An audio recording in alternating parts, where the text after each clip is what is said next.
Can I get your name and where you're from, if you don't mind? I'm Kai.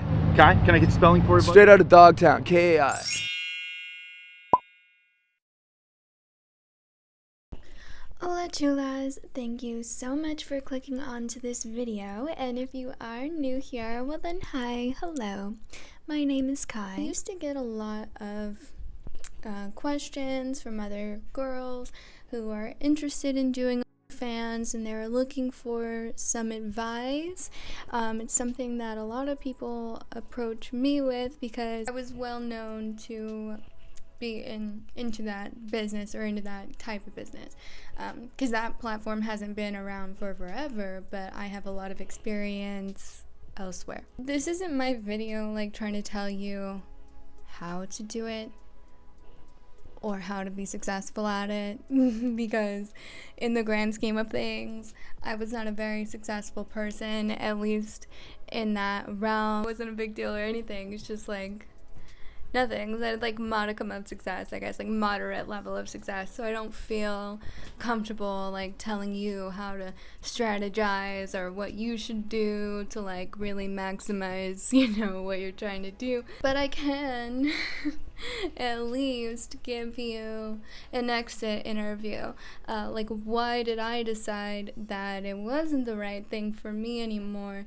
This isn't necessarily like me telling anyone what to do or me telling anyone how to feel, and I want you to know that I say these words as a person who believes that sex work, working in the adult industry, is legitimately real work. It's real labor, and I think that the people doing these jobs deserve rights and respect and everything else that any other worker in this country gets. I think that also needs to be well regulated. They need to be paid properly, and they're that I really do believe that, because it's always going to exist in society. They say that it's the oldest profession in the world for a reason, because there will always be a market for it. That's just what I've come to understand as time goes on. So basically, I just want to break down like a couple of reasons, like big reasons why I decided actually to leave this whole industry.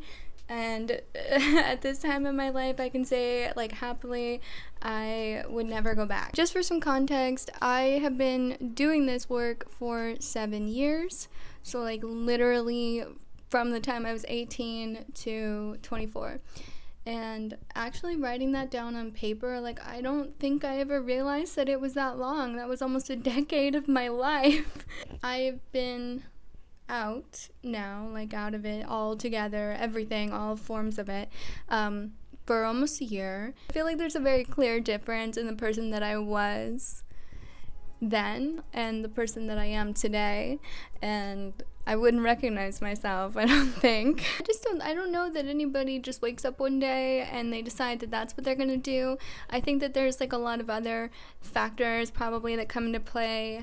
For me, I feel like I had a lot of justifications for why I made the choices that I made, and I do think that's valid, but at the same time, I have to understand that I was making those decisions with the capacity of an 18-year-old person, which isn't a lot. Like, you're an adult, yes, and you can make adult decisions, yes, but like 6 months ago, I was literally a child. First reason that I wrote down was that it is exhausting work, it's long hours, and very little benefit. A lot of people say, it's so hard. You just take your clothes off and take pictures of yourself. And that's not the only form sex work. That's what a lot of people do on fans, but at the same time, like, you have to think that it's not just exhausting in like a physical way. It's exhausting in a very emotional way, in a mental way. Like, your attention becomes totally focused, like at all times, on on taking pictures, making content, promoting yourself. I don't think people really factor in how much time you're gonna be spending just trying to get people's eyes on what you're doing, what you're offering.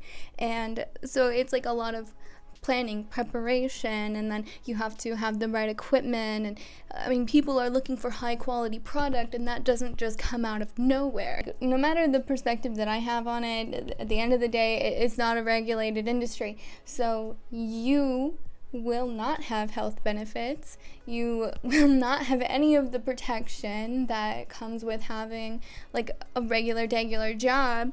So I think that there's like a lot of insecurity in that aspect of it as well. At the same time, like my value of myself, my image of myself now had a monetary value attached to it. Like when I signed in, I made my account and they asked me, how much do you want to charge for people to see? Removing myself from the situation, I would say, okay, what's fair? You know, like $7.99 a month. So I'm like basically the same price as a Netflix subscription, which is the way that I thought about myself. It's only the way that I see my situation.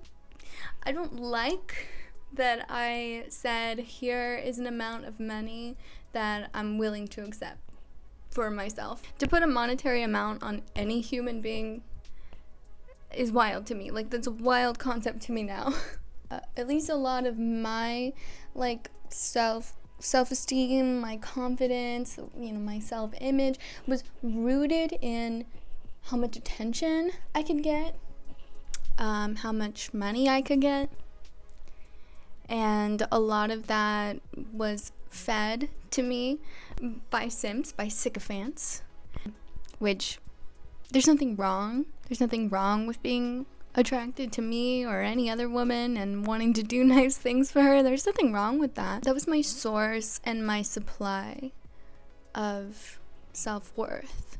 And to have that tied into not only monetary benefits, but into attention, these things are inconsistent in this industry. So therefore, my self-image became inconsistent, and I didn't have a healthy view of myself. I was losing myself in the business. I was lost in the sauce. But then at the other hand of it, like, it is a business, it is work, and we live in a capitalist society. This market is heavily oversaturated. There's just so many people out there who do what I was trying to do. There's a lot of places out there where people could just get it for free. I appreciate people who do try to support, you know, small platform sex workers. I understand why people can't always do that. It's really inconsistent money, at least in my case. And I'm an average person. Most people are average. You know, not everyone can get on that platform and hit 1 million subscribers or however many. It's an unrealistic viewpoint to think that way. Does it mean that you shouldn't? If that's your dream, if that's what you want to go do, then yes, please go do that. Please follow your dreams. Just know that it might be unrealistic expectations on your part. I think I recognized that. I did halfway through, I recognized that I was probably just an average person. There's nothing wrong with being average. I think everyone wants to believe that they are special. I know that I do. Not everyone can get to that level. It's just the way it is. I like to believe that if you just work hard enough, you can do whatever you want, but the reality is that some people just never get it. You work and work and work, and yes, I was grinding myself. I say it was a grind because I was literally grinding myself away. Another issue that I had was like poor quality dating. Like, I'm an honest person, and I would never want to start a relationship or a situationship or a friendship not being honest about who I am and what I do. I was a single person, I was dating around, and, you know, I'd have conversations with a lot of different guys, and, you know, they asked me, oh, what do you do? And I would tell them. I was met with a lot of unique responses, but basically just 2 very similar ones, depending on the guy. One where they were like, you know, not for me, don't like that, couldn't deal with it, don't want to deal with it, have a nice life, totally understand. It's not a problem. I am, uninterested in men based on what they do and how they live their lives all the time, so it's not a big deal. And then there were these other guys, these other guys who assume that because of your work, the work that you do, how you support yourself, that automatically has a reflection of your character. And I think that work is different in this way because a lot of people just have different connotations of it. They just have different perceptions of it and different moralities, different opinions. It's always going to exist. You know, people are always going to look down on me a little bit. I understand that. I don't see myself that way, and at the end of the day, that's all that matters. But when a man is a plumber, he's just a plumber. You know, he's only a plumber when he's working on billable hours. So when he goes home, his wife doesn't see him as a plumber. His children don't see him as a plumber. Society sees him as a man with a job. But when a person is a sex worker, it's hard for them to remove themselves from their labor. Their labor becomes their identity, and that's how people recognize you in their interactions with you. That's what you're prescribed to be by people 24/7. You never get a break. They see you as that all the time. At least in my experience. Pro tip, no. No. they would make assumptions about how easily they could get with me because of the way that I was supporting myself. Felt like I was looking for something that I was probably never gonna find while I was in that industry. And I talked to other people who did it, who've been around the block, who try to have relationships, and their advice mostly to me was, you got to find somebody who's in the industry, then they understand, then they know. And I totally get that. I understand why that works for some people.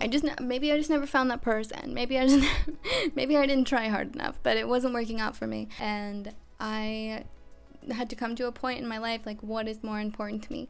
Do I want to someday settle down, leave this behind, and figure my shit out, or do I want to do this for as long as possible, which isn't very long? Point, like, I tried to convince myself that I didn't want to someday be domestic. I didn't want to, like, someday actually settle down with my life, and I really, really thought that I was gonna be able to do this forever. But at a certain point, like, it became so empty to me. Like, it became really shallow. I hated that was the only thing that people knew me for. Like, nobody knew that I had other interests. Nobody knew that I had other opinions, or that I thought things, or, you know, that I had a different perspective, or emotions, or feelings, or anything. You know, people really saw me as an object on the market, because that's how I was portraying myself. And I could put myself on sale. I could put myself on clearance. And I'm a person, not a product. And I was definitely behaving and branding myself as a product, a concept, when I am a whole ass human being just on the journey towards self-actualization. Some people maybe can compartmentalize that a lot better than I can. There's this concept of differential susceptibility, where it really bothers one person, it might not have any effect, any implication on another person, and they'll go on to do that work for the rest of their life. They'll have a family if they want, they'll get married if they want, and still do it and support themselves, and a lot of people end up making really good money. So, you know, more power to you. I think ultimately what it comes down to is I had to ask myself, for real, straight up, why do you do this? Why do you do it? Because this is your passion? Because it gives you something? What do you get from this beside the monetary benefit? Because you could go get another job. You could go get another job that doesn't require you to give up so much of yourself, so much of your time, so much of your identity. I was at the point, literally straight up, I was at the point, I wanted money so bad. I needed it. I needed to make money. I needed that attention. I needed it. In a relationship, I was living with a person and I'd be Snapchatting other guys. Literally, like in the middle of watching TV, watching a movie, playing a video game. If somebody hits me up and they want something from me and they're willing, they've got money in their hand right now, then I'm gonna stop whatever I'm doing and go do that so I can go make money. Was this person understanding? Yeah, of course, but it still felt wrong in a way to me. Like, here's this person that I'm saying I love and saying I want to be with, spend time with.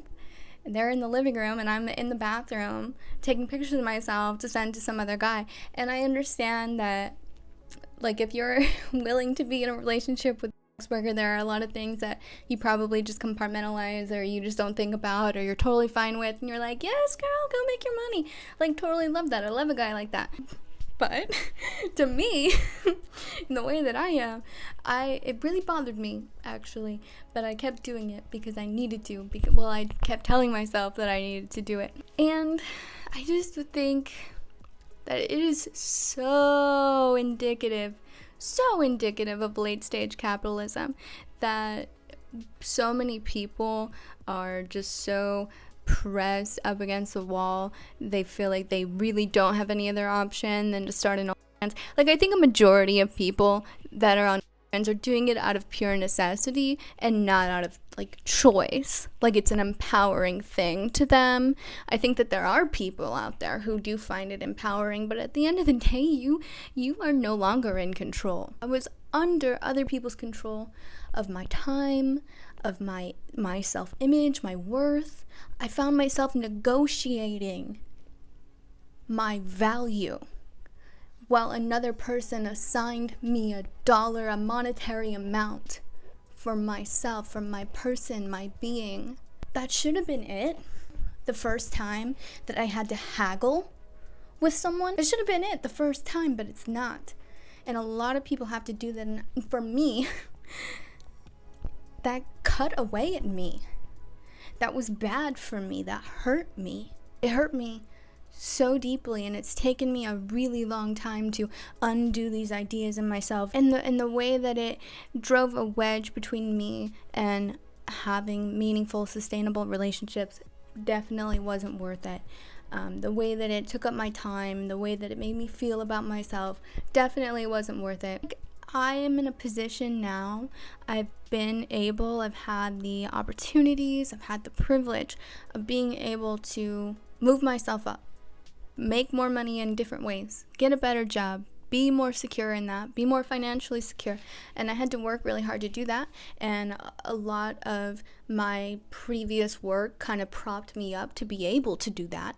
But now that I don't feel like I'm in a position where I'm like, I don't have any other options, then I'm not going to go back, because it's a space that I don't belong in. I can do other things. I don't need to take up space to box out someone who really does need to do that. They really don't have any other options. Those people exist out there. For sure, those people exist. There's a very well-known road in my town where all the girls hang out, ladies of the evening, and you'll see them just walking around downtown, or not even downtown, just like the side of a road. And those are the girls that I think need to be in these spaces, because that is unsafe. Right now it's unsafe because it's unregulated and anything could happen to you. Probably bad things are already happening to you. And that's a situation where a lot of people don't have a choice. And I did. And I'm grateful that I did. I need to make the choice for myself to do different things. Not necessarily better. Doesn't necessarily make me a better person because I don't do this work anymore.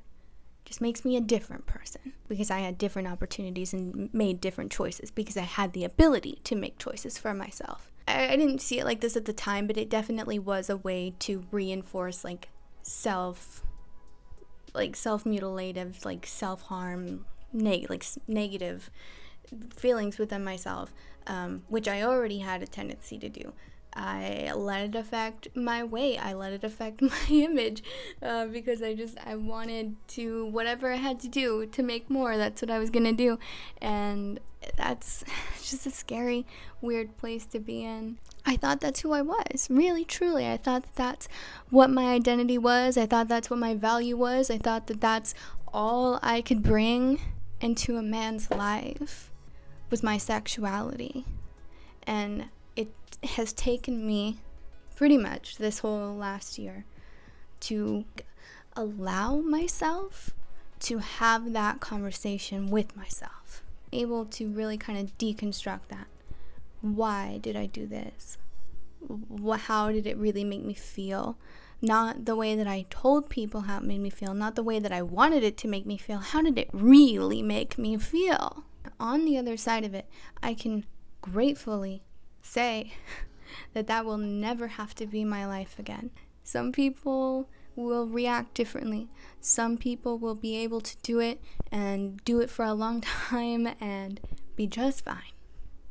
And then there's people like me who can't do that. Oh, now I have to process this for a really long time, if not maybe the rest of my life. This is going to have far-reaching implications for the way that I love and the way that I operate around sex for the rest of my life. If that's something that you're willing to risk, you're willing to risk that you are one of those people who can do it and feel nothing, sure. Sure. Every investment is a risk. Every opportunity you take is a risk. So I can only tell you my experiences. I can't say that I'm a better person or that I'm a more valuable person, but I can tell you that my image of myself is more rooted in reality and more rooted in what I know to be true about myself. Just a thought I had, just something that's been on my mind for a long time, and it's almost been a year that I've been done, and probably people are expecting me to come back, and I really don't ever want to come back. If you see me come back, it's because I'm down bad. Okay, some fucked up shit happened in my life and I'm down bad. That's what happened. Anyway, chulas, I hope you're having a great rest of your day, and I'll see you soon. Sooner than you think.